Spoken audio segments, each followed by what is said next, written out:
धर्म आवेग नष्ट करता है। शरीर से क्रोध, मान, माया, लोभ का आवेग नष्ट करता है।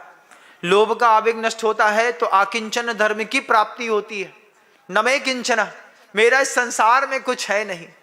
धर्म आपकी वासना के, पांचों इंद्रियों के वासनाओं के जितने भी आवेग फरफरा करके दौड़ते हैं, जैसे सपोले जो होते हैं, छोटे छोटे सपोले होते हैं ना, उनके भरे डिब्बे को खोलो तो खोलते ही साथ वो लप लपा के चारों तरफ जैसे दौड़ करके भगते हैं, ऐसे ही छूट मिले तो इंद्रियां भगती हैं। तो वो आवेग नष्ट करता है धर्म। आचार्य का अपने शिष्य के लिए अनुप्रेक्षाओं संबंधी अंतिम उद्बोधन था। गुरुवर कह रहे थे, आपकी कामना की पूर्ति तो मैं नहीं कर पाऊंगा, लेकिन कामना समाप्त हो जाएगी, इस बात का मैं आपको विश्वास दिलाता हूं। ये बात गुरुजी ने हम लोगों से भी कितनी बार कही कि धर्म उसका सफल है जिसका आवेग नष्ट हो गया। अभी अंतर मन में आप भी सोचिए, मैं भी सोचता रहता हूं, आवेग आता है। मैंने कहा गुरुदेव से, अभी पिछले साल की बात थी, मैंने जब गुरुवर से कहा कि आवेग आता है, तो आचार्य कहते हैं आता तो है, अब बस ये देखना है कि किस निमित्त से आता है। गृहस्थों में जिस निमित्त से आवेग आता है, क्या मुनियों को भी उसी निमित्त से आवेग आता है? अगर उसी आवेग से आता है तो अभी साधना की और जरूरत है, और अगर निमित्त बदल गया है तो फिर आवेग को रोक नहीं पाएंगे महाराज। शुक्ल ध्यान उपलब्ध नहीं है। संजलन कसाय जब तक उदय में रहेगी तब तक क्रोध, मान, माया, लोभ पंखा है, 5 नंबर में नहीं लेकिन 1 नंबर में चलेगा तो जरूर। पंखे में रेगुलेटर होता है 0, 1, 2, 3, 4, 5, ऐसे ही कसाय का रेगुलेटर है 4 कसाय का, अनंतान बंदी, प्रत्याख्यान, अप्रत्याख्यान और संजलन, ये सब खत्म होगी तो यथाख्यात मिलेगा। तो गुरुजी ने बहुत अच्छे शब्दों में समझाई बात। आवेग आता है क्रोध का, मैं मानता हूं आपको मायाचारी आती होगी, लोभ आता होगा, चारों कसाय से आप उठ तो नहीं गए।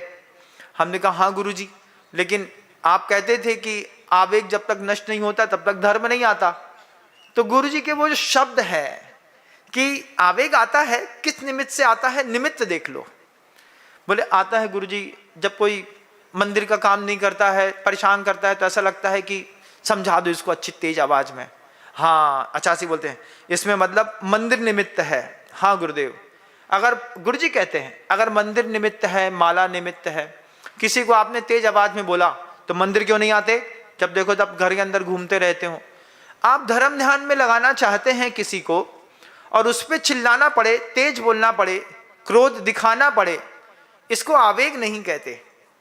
आवेग कहते हैं पंचेंद्रिय के विषयों की पूर्ति करने के लिए जब आप क्रोध, मान, माया और लोभ का प्रयोग करते हैं, उसको आवेग कहते हैं।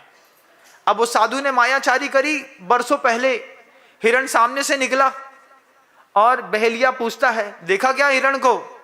महाराज कहते हैं नहीं देखा। तो महाराज तो महाव्रती हैं, सत्य बोलते हैं, झूठ तो बोलते नहीं।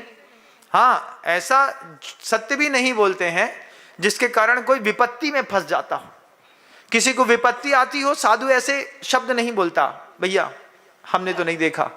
दूसरे बार बोलेगा तुम्हें झूठ को पाप लगे है।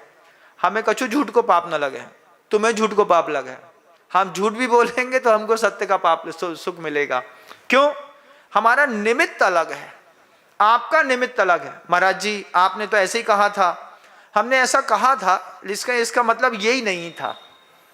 साधु के पास अनुभव वचन योग की अपनी एक बहुत बड़ा कौशल है, गृहस्थ को उपलब्ध नहीं है।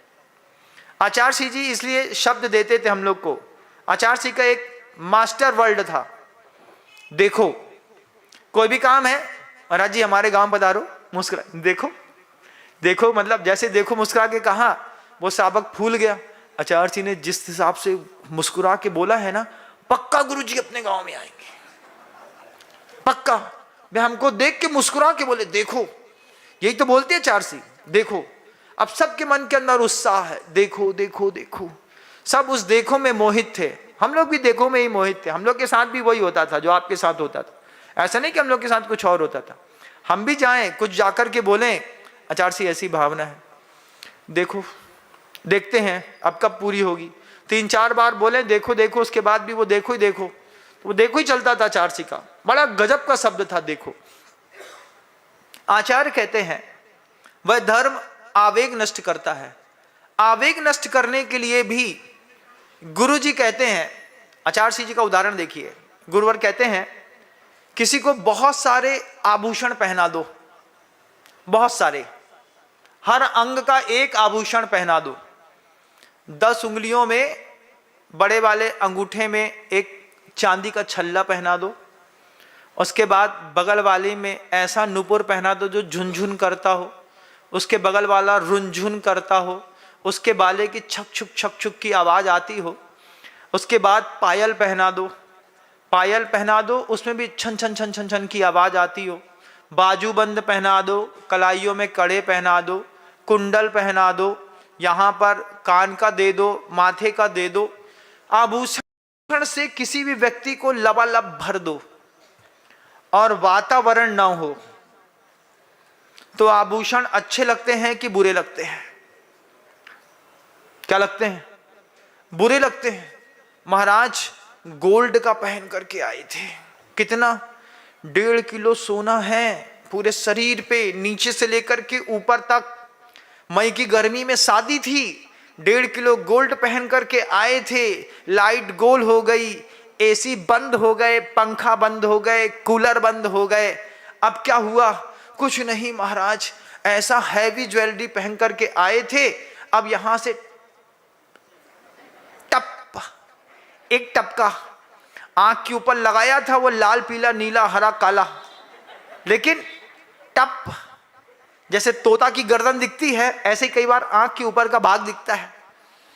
तो वो क्या है? अब उसमें से टपका, टप टप टप। अब जैसे ही वो टपकता है तो फिर जो पहन करके आता है उसके मन के अंदर भाव आता है, भैया सब उतार दो, कुछ नहीं पहनना। और उसी वक्त बच्चे घूमते रहते हैं हाफ पैंट पहन करके, हाफ शर्ट पहन करके। तो वो बच्चा बोलता है हम तो बड़े खुश हैं, जो साहब दिखबे के चक्कर में ऊपर से नीचे तक लद के आए थे, लेकिन वातावरण नहीं मिला। वातावरण नहीं मिलने पर जैसे आभूषण की कोई कीमत नहीं होती है, आभूषणों के लिए वातावरण होता है, ऐसे ही शिष्य को इतनी सारी चीजें 12 अनुप्रेक्षाओं में, 11 अनुप्रेक्षाओं में दे दी। अब आचार्य उसको वातावरण देना चाहते हैं। जय जिनेंद्र, अगर आपको मेरी वीडियो अच्छी लगती है तो प्लीज़ मेरे चैनल को लाइक करें, शेयर करें और सब्सक्राइब करें। Thank you.